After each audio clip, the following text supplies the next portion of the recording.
Four opposition lawmakers in Hong Kong have been removed from their positions under a new decision approved by Beijing.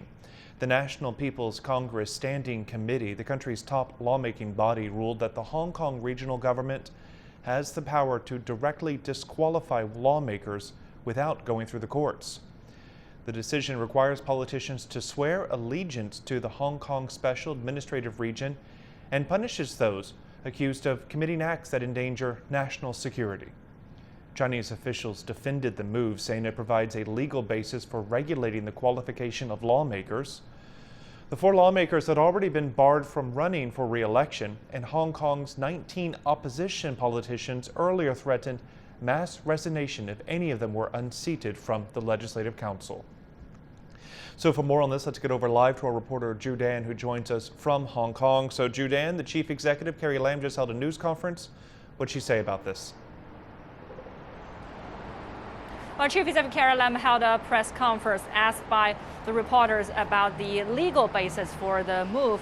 CARRIE Lam said the resolution announced by the National People's Congress Standing Committee earlier in the day was simply made it clear that the four lawmakers are not qualified to be lawmakers under the National People's Congress Standing Committee resolution. Lawmakers will immediately lose their seats if they are ruled to have promoted or supported the notion of Hong Kong independence, and also refuse to endorse the country's resumption of sovereignty over the city, sort of foreign forces to meddle in the city's affairs or engaged in acts that jeopardize national security.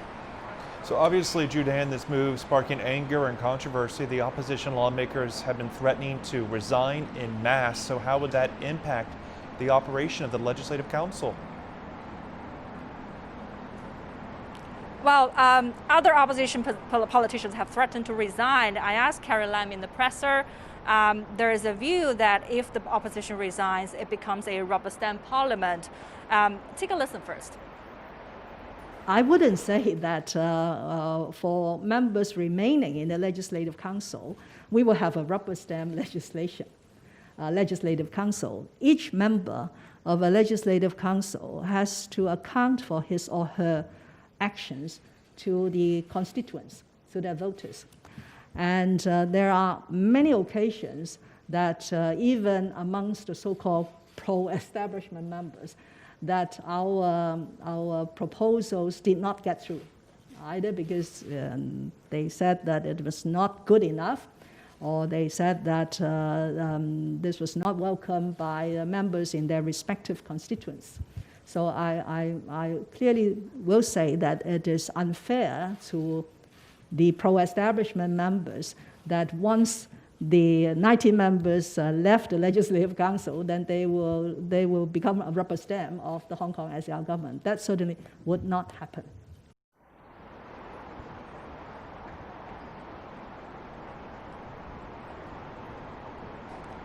And meanwhile, CARRIE Lam ruled out staging by-elections to fill the seats vacated by the four lawmakers, saying the next general post would be held in 9 months.